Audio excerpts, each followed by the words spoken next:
Meet the Candidates, a show that brings you face-to-face with candidates running for federal, state, and local offices.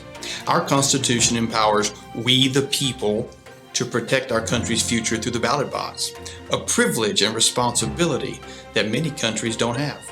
This sacred privilege gives you, the voter, the power to hire good leaders, while at the same time to fire bad leaders. We have the privilege of living in the greatest country in the world, but it'll only stay that way if we empower good leaders to lead. So this journey, if you'll go with me, will enable us to find out more about each candidate. Where do they stand on things like immigration, domestic as well as international policy? These are some of the questions that we're going to explore on Meet the Candidates. So stay tuned, let's go, get your notepads out, and let's find out who we need to vote for, who is going to protect us and sacrifice for us with the passion that they must have in order to keep America great. I'm Billy Graff, your host. Welcome to Meet the Candidate. Today's guest is Jameson Ellis. He's a self-employed small business owner here in the Conroe area. He's a lifelong Texan and a resident of Conroe. And if you go and look on his website, you'll find that he is a man of faith, and he's proud of that. And he and his wife have opened up and started a charity, which he's going to tell us about in just a minute. Well, Jameson, so glad you could be with us today. I appreciate you allowing me to be on. It's an honor and it's a privilege. Love that hat. Me too. I love it, man. Welcome to Texas, right? Oh, absolutely. Well, let's just kind of get this whole thing started. Tell us about your family and kind of what you do for hobbies, and I'd love to hear some about your charity. Sure. So, like I said, I've lived in Texas my whole life. I was born in Brady, Texas, and that's actually the geographical center of Texas, called the heart of Texas. So, I'm a country boy at heart. We moved to the city whenever I was in middle school, closer to Houston, on the other side, southwest side, and graduated from there. Got married in 2008 to my lovely wife Donna. We're getting ready to celebrate 13 years of marriage, and God has really shown up and shown out in a big way in our marriage. And so we've lived in the district here for a few years. We recently just moved to Conroe at the very beginning of January. Okay. And so I had to get out of Harris County. So I was in the northern part of Harris County. Right. It was still District 8, but I had to get out of Harris County. Makes sense. So we moved to Conroe, and we're absolutely loving it. Okay. My background is mostly I'm a techie. So You look like a cowboy. You don't look like a techie. Right. So I'm a nerd, but I'm also kind of a redneck. Okay. So I call myself a nerd neck. And there you go. I like it. Excellent. So my background is in technology. I manage brands, and that's basically what I do. I do digital marketing, web design, graphic design, videography, all that stuff. And so that's what I've been doing the last few years. I have a few clients that I serve, and it's just been a blast. Well, so great. We no kids. 2 dogs, though, unless some people would count those as kids. Count as kids. Yeah, we had dogs before. If you have to determine whether or not you can go on vacation because you have to take your dogs into consideration, those might as well be kids. No doubt. Absolutely. Well, I also understand that you do a lot of work with the law enforcement people here in the area. Absolutely. And that you and your wife started a charity. Yes, sir. So I've been working with law enforcement for the past few years, and the mission behind that organization is try to help bridge the gap between law enforcement and community. Okay. And one of the things that I saw was that what's going on with law enforcement is actually a symptom of a much deeper issue. Okay. And so that's what led us to start One Nation Project. And so we started that in November of last year, and every single month since, we've actually been going out to serve the homeless communities in Houston. We're actually and we call that Serve Day. Right. What we're looking to do is to have a Serve Day like that in every single major city and small town from coast to coast, just a way to bring people together, get people involved, help them build relationship. We believe that true life change happens in the context of relationship. So you hear all the time, facts don't care about your feelings.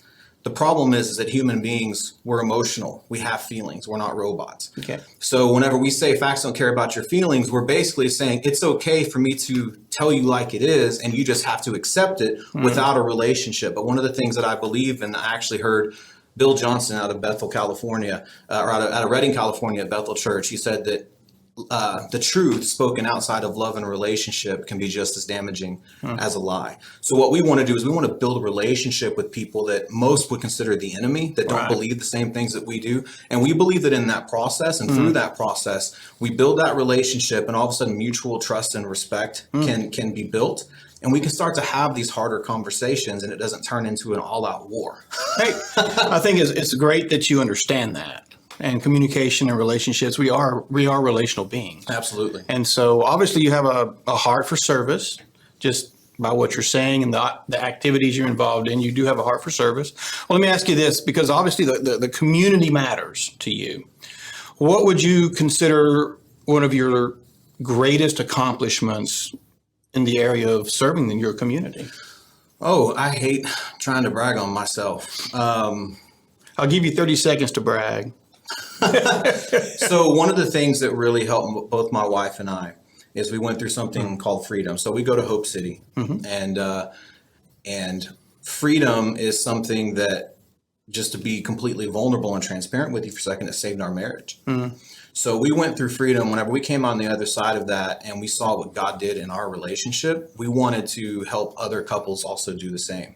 So we became freedom leaders. Okay. And we started leading other couples through freedom. We've actually seen several marriages saved through that process. Excellent. And so I guess if you can call that bragging, that's brought a lot of joy to both my wife and I. Okay. Well, appreciate the work you're doing. So hearing all of that, you're obviously very in tune to what's going on in the community. Why in the world would you even want to think about running for Congress and potentially moving to Washington, D.C. 9 or 10 months out of the year?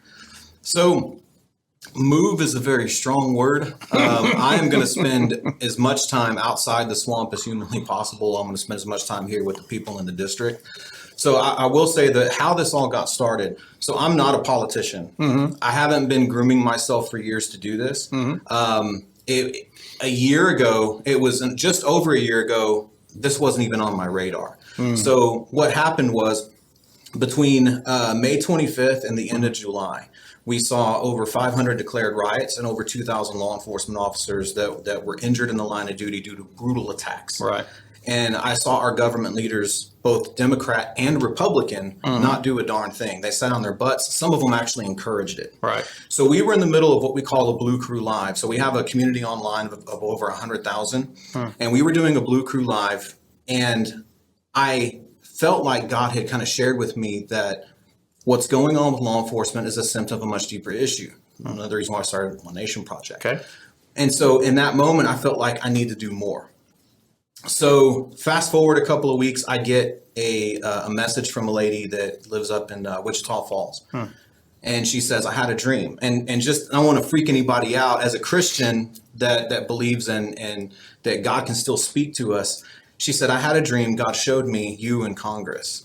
And she said, you haven't even told anybody about this, have you? Now, my wife didn't even know, but yes, I had been thinking about, do I run for office? What do I do? But I don't feel like I look the part. I'm not a politician. So I'm like, I don't know if running for office is what I want to do. Anyway, so she shared that with me and I just kind of broke down in tears because it was almost confirmation. Right. And so I then sat down with my wife and I said, babe, I believe I'm supposed to run for Congress. I don't know what that looks like. I don't know what the timing is. Right. But I believe this is something I'm supposed to do. Okay. And then I find out, this year that Kevin Brady isn't going to rerun.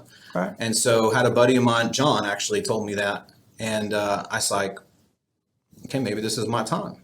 So I went home, I prayed about it, talked to my wife, and then I called John back up the next day and I said, I'm going to do it. I believe this is what God is calling me to. Okay. Well, how have your business experiences, your life experiences, how do they qualify you to represent the citizens of CD8? That's a great question. So being a small business owner, being an entrepreneur, that takes a certain amount of discipline. I don't have somebody to be my boss. I don't have somebody to tell me when to show up, when I can leave, when I can go to the bathroom. I don't have those restraints. Right. I have to be disciplined enough to do that myself. And you don't get to that point by not standing on principle. There are certain principles that are time tested that you have to abide by. You have to be fiscally responsible in order to remain in business for yourself. And so, and whenever I was employed, I was never a yes man. And so I say that to say, whenever I go to Washington, I'm not just going to roll over and because that's what the swamp wants me to do. So I'm never a yes man. I always want to know why somebody wants something done. Right. And I'm the kind of person that, so for example, before the last job, I guess you could say that I had, I was a VP. And I wasn't just going to do something because the president of the company asked me to. My first moral responsibility was to the people that were under me. I wanted to make sure that they were taken care of. And so if I was given an order, if you will, to enact something or to create a policy, I always wanted to know why. Because I'm going to look out for those that I'm leading as their leader. Okay. And so, and I've had to do that as a store manager for Sprint. I've had to do that. And so I want to know exactly why something is going to be done. I'm not just going to roll over and be a yes man. That's just not in my personality. So, all right. Well, let me ask you this. This will be our final question for this particular segment of the show. But let's say you're elected, and what would you focus on first, right out of the track? What would be your first point of focus, and how would that focus point follow your passion for doing this job? So the first thing that I would want to do is I would want to go to Washington and ask every single Republican that isn't voting with conservative values why they're voting like Democrats, why they're not standing up for the Constitution. Because out of the number of people that we have in Washington, we actually have, and I actually have this written down because I want to be clear and concise here. We have 435 voting members of the House. Only 40 of those members of the House have conservative voting records. What's even worse is that here in Texas, we have 36 districts in Texas. I know we're going to add 2 more districts. Right. Only 13 have conservative voting records.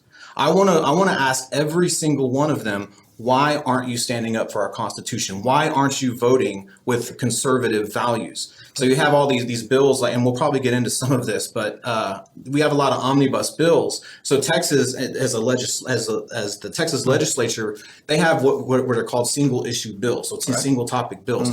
I want to see that happen in Washington. What happens is we have omnibus bills where they have a little bit of good stuff in it, then a bunch of unconstitutional stuff. And you have Republicans that are signing off on that. And I'm going to vote those down every single time. One piece of legislation in an omnibus bill that is unconstitutional, I'm voting no on it every single time. And I want to make sure that I help hold the Republicans in Congress responsible to do the same.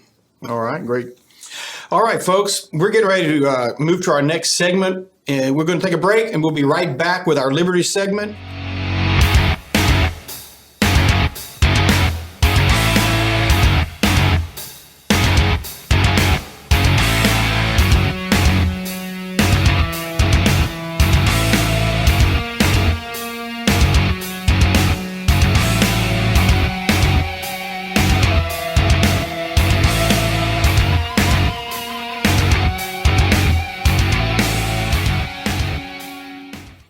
Well, welcome back to the Liberty segment. This is actually one of my favorite segments because this is what separates the men from the boys in the CD8 candidate race. This administration has been spending trillions of dollars, and it doesn't look like they're going to stop. They're creating debt that's going to be the responsibility of your children and my grandchildren. So here's my question, Jameson.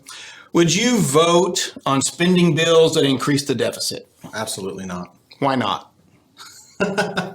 So first and foremost, I can't call myself a conservative and then vote for more debt. Okay. The secondary, people say we have $28 trillion in debt. In all reality, that's just not true. The truth is we have over $200 trillion in promised benefits. And unfortunately, we just don't have it. And instead of trying to put false hope out there and tell people that, hey, whenever you get older, you're going to have Social Security and all that stuff, I'm not going to lie to them. We don't have the money. It's just not there. And I believe there is going to be a course correction. And so we just don't have it. Okay. And I'm going to be honest. I'm not going to tell people what they want to hear and give them all the warm and fuzzies. We just don't have it. All right. Well, we just closed out an election cycle in 2020. And there were some amazing things that came to light.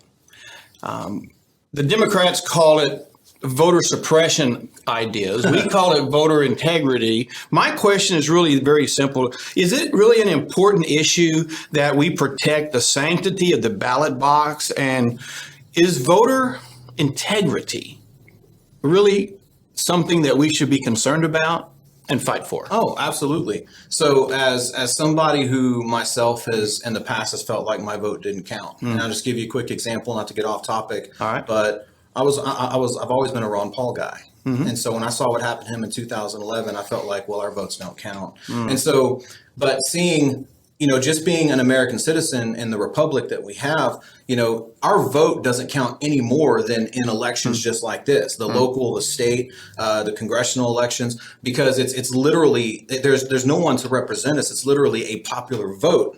Our vote gets to count more than ever in this season. But our whole infrastructure as a nation is built upon, our whole republic is built on this representative form of government. And so if our vote doesn't count, then how do we know that our values, especially here in District 8, are being represented in Washington? And what we're seeing is the result of this voter integrity issue. I'm just going to call it voter fraud. This issue is we're seeing a government that has gotten way too big. And I personally don't believe this is the first time it's happened. I personally believe that I want to say they've been rigged. I personally believe that our electoral process has been under attack for years and years and years, and I believe it's been very subtle. And so I don't even believe the representatives we currently have are rightfully placed. Right. The swamp runs deep, Okay. and they're going to do everything that they can to make sure that their candidates win. All right. So, Well, let's just go ahead and jump right into a hard one for you. okay. All right. We've been easy. We've been gentle on you so far. So let's go ahead and talk about the illegal invasion that's going on down at the border. Uh-oh. The Biden administration has consistently opened the gates. They've let millions of people come in since January 1st. And as statistics are uncovering for us, we've already on the potential of 2 million people coming into this country illegally, which is more illegal immigration than we've had in over 25 years. And they are giving away food. This administration is giving away clothing and money and everything you can imagine that you can give away. And so medical care, education. And so here's really where I want us to jump on. I want us to go right here. Do you support the current approach of the Biden administration when it comes to controlling our immigration on the border? Of course not. No way. Absolutely not. I think that there's a lot of things that I want to make sure I touch on this really quick, because I think it's very important when it comes to the border. So you had mentioned, I think it was 2 million illegals. Over 50,000 children after January 21st. If you can believe that. From January 21st through May, over 50,000 children have been trafficked here in the United States. Houston's the #1 city for sex trafficking. And that's something that my wife and I have a huge heart for, is the fight against human trafficking. Right. And so what's happened here is that the cartels have figured out that if you sell a drug, whatever that is, that's a one-time sale. Right. But if you have a human being, you sell that human being over and over and over again. It's like residual income. And so what we really need to do is we need to end catch and release. Okay. We need to make sure that I would say they need to be deported with a warning. But if they get caught again, we're going to revoke eligibility to apply for citizenship. Okay. And so we need to be stricter on those laws. We need to finish the wall. I believe that 100%. We need to finish the border wall. Okay. And we need to crack down more. I don't think that less forgiving is necessarily the right word, but we need to be stricter in the way that we enforce our laws. Who actually makes the laws in this country? Who writes the laws in this country? Well, that's going to be the Senate. And? Well, the House. Yeah, the Congress. All right. Should the President of the United States follow the laws that are written by the legislature, approved by the legislature, signed by the President? Should the President of the United States follow the law of this country. Oh, 100%. President Biden is choosing not to follow constitutional law in many cases. So therefore, should the states, and this is just your opinion, should the state do something about it? The border I'm talking about? Yeah, absolutely. I think that, first of all, I believe that a state should have its own right to enforce. If they're along the southern border, they should have the right to enforce their own regulations, to enforce their own laws along the border. Okay. I also believe that there should be a convention of states. Okay. I think that there are a lot of laws that are currently on the books that before the House goes and creates new laws, we need to look at the laws that are currently on the books and maybe even do an audit of those laws. Because I personally believe that when you have a corrupt House, when you have a corrupt Senate, I granted there's supposed to be checks and balances, but I mentioned earlier about how deep the swamp really is. I believe that there are several laws on the books that need to be audited to begin with, but there's also a lot of laws that need to be enforced before we go creating new ones. All right. And so, yeah, I definitely believe that that states should have the right to secure their own borders without approval from the federal government, because the truth is the federal government, their role is three things, and that is to secure our borders. But whenever they fail, it should be up to the states, and to maintain our infrastructure and to protect our unalienable God-given rights. That's the only purpose of the federal government. Okay. Everything else is handed down to the states. So I believe the states should have the freedom to be able to make that decision for themselves if the federal government is going to do their job to secure our border. Okay. Very quickly, without any definition, before I leave this topic, what are the top three things that need to be done on the border immediately? Well, we need to finish the wall. Okay. We need to end catch and release, Okay. and we need to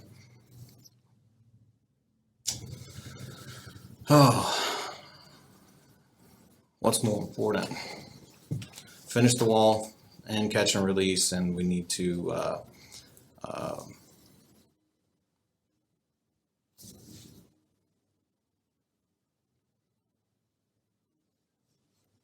You keep thinking about that one. We're going to move on. Definitely going to think about what that third one, because there's several things that need to be done, but All right.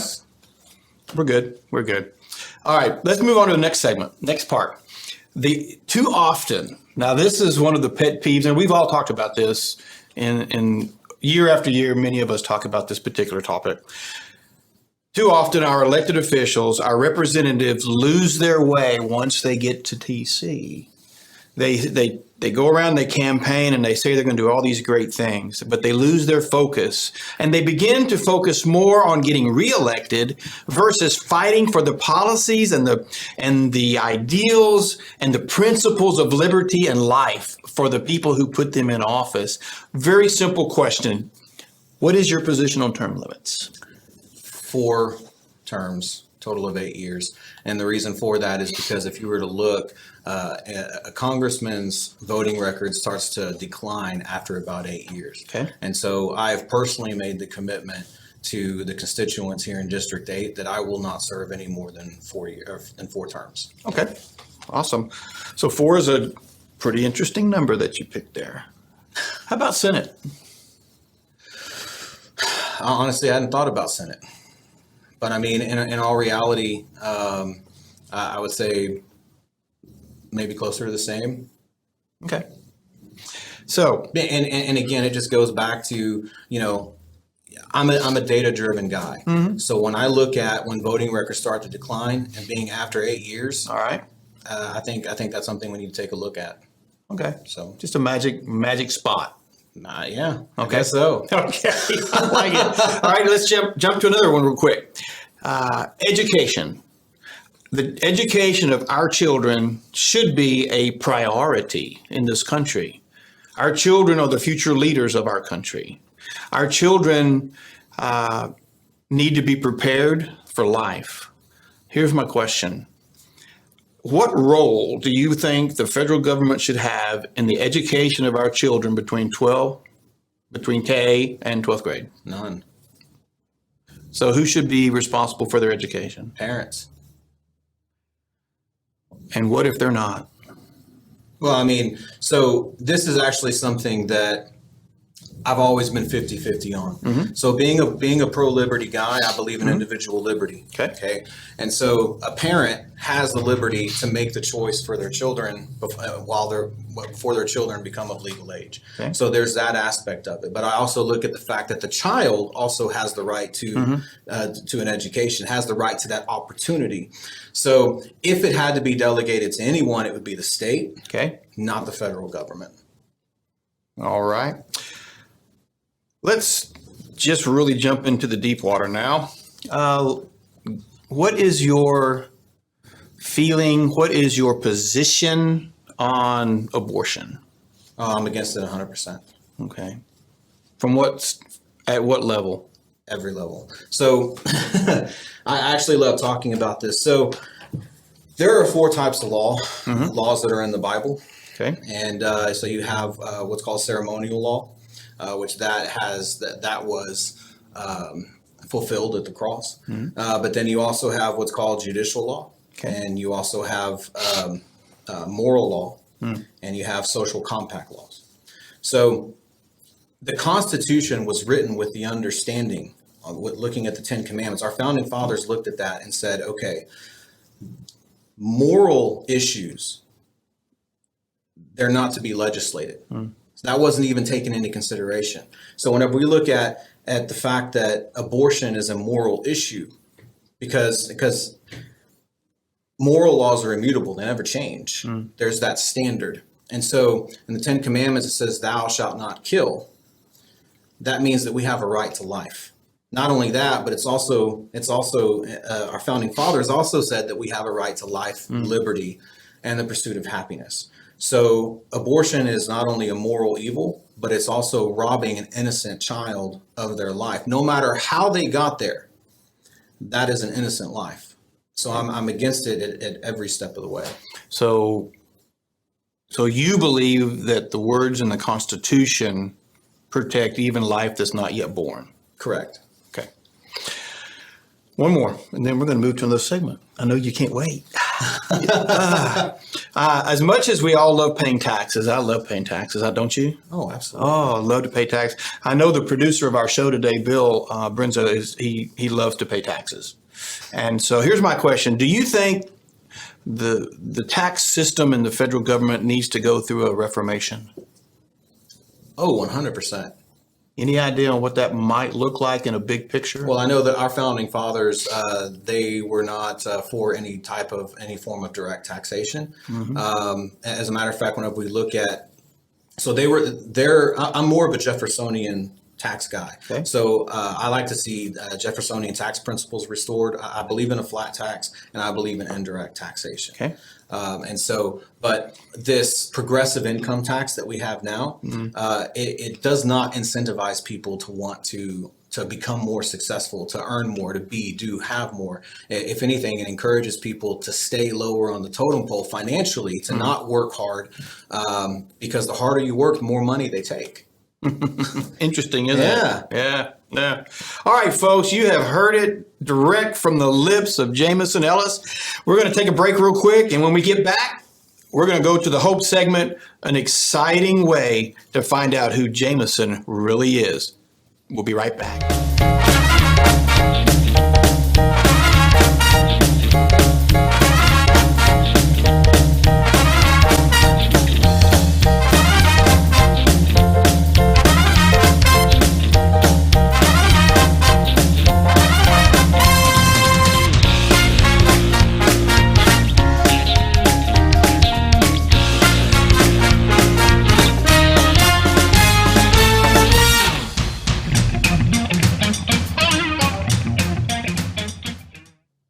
back, folks. This is the fun segment. This is the segment of inspiration. We call it the hope segment. And we're going to just explore whether or not there's really any hope left in America and for America.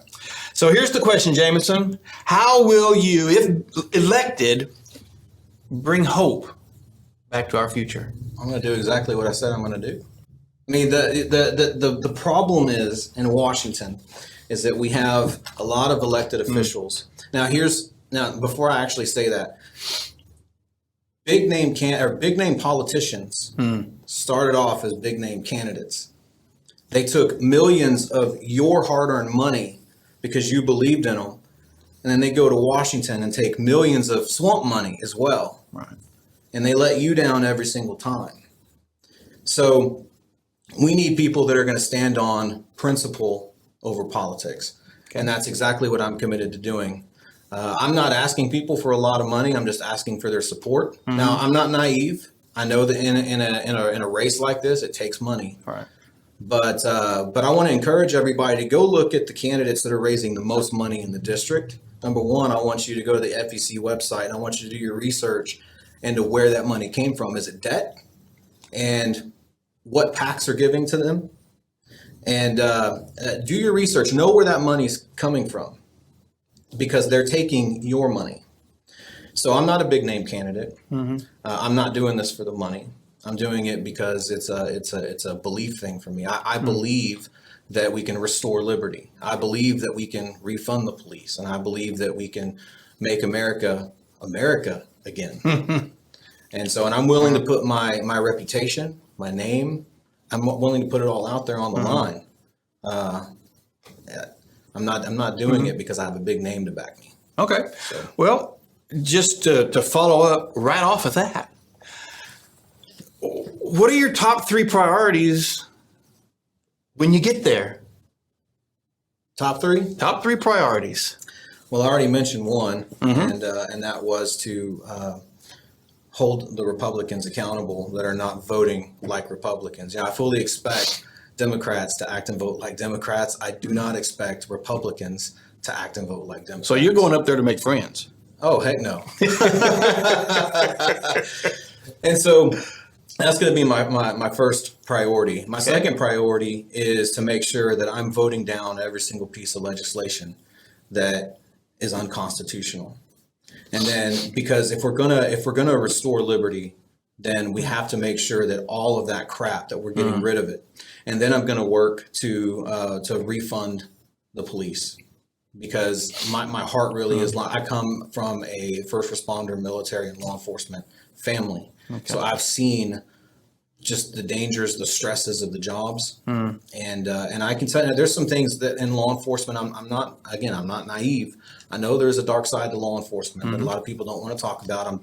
Just a quick example: civil asset forfeiture. I'm 100% against it. That is something that needs to be fixed. Right. It's unconstitutional. But all in all, the individual officers that I know, that I get to speak to, they walk downstairs or come out of their bedrooms and they kiss their spouse and their kids goodbye, sometimes for the last time. They don't know if they're going to come back. Okay. And they need to be free to do their job. And there's one last thing I'll say why that's important is I believe that there is an agenda to defund, disarm, and dismantle our local city police departments. Now, why would they do that? Because they want to federalize the police. I believe they want to federalize the police so they can enforce unconstitutional mandates. So you get rid of the city police department, and all of a sudden now you've opened the door for the militarization of our police force. And that's another reason why that is one of my top 3 priorities, is to make sure that does not happen. Okay. Well, we have learned a lot today about Jameson, his family, his thoughts, his policies, his beliefs, and we've actually even learned a few things that he'd like to do if he's privileged enough to have the opportunity to serve you, the voter. We're going to invite Jameson to take 2 minutes and just share with you his heart and his belief on how he can be the best candidate and why he deserves your vote. Jameson, you have 2 minutes. Yeah, so I believe that District 8 I believe that District 8 deserves a true conservative in Washington to represent them. I believe that you, the voter, need someone that's going to stand on principle over politics, someone that believes in America and the rights of the people over their desire for profit. I believe in only serving 4 terms. Okay, so I'm not going to be like several congressmen that are going to serve 20 plus years and become career politicians. I'm going to donate 10% of my salary to refunding the police. That's something that I've committed to do. I'm only going to serve, I want to back up, I'm only going to serve 4 terms as a congressman, and I'm going to fight for term limits. I believe in having a district inside of a state as part of a union where liberty is restored, where your individual rights are protected, where your Second Amendment rights are protected, where your First Amendment rights are protected, where the federal government stays out of your business. And I'm going to fight to make sure that that happens. I'm committed to going to Washington, not to be politically correct, but to be patriotically correct, to say the unpopular things that most are afraid to say, to stand up where most are afraid to stand up. I don't care about my reputation. If I cared about my reputation, I shouldn't be running to represent you. I'm going to go and I'm going to do what needs to be done. And I ask that you would stand with me, join me in the fight to restore liberty, to refund the police, and make America safe again. So, all right. Well, Jameson, thank you so much for coming out and hanging out with us here at the studio. Absolutely. I appreciate you having me. Hey, it's just been a joy. And hey, folks, we want you to know that Meet the Candidates is here for one reason and one reason only, because we believe that an elected official needs to be held accountable, and we want them to tell you now, before it's too late, whether or not they are the man or woman that should be your representative. This is Billy Graff with Meet the Candidates from mcplive.tv, and we'll see you next week. Hope you have a great day. The views and opinions expressed in this broadcast are those of the hosts and guests and do not necessarily reflect the position of the management and ownership of mcplive.tv.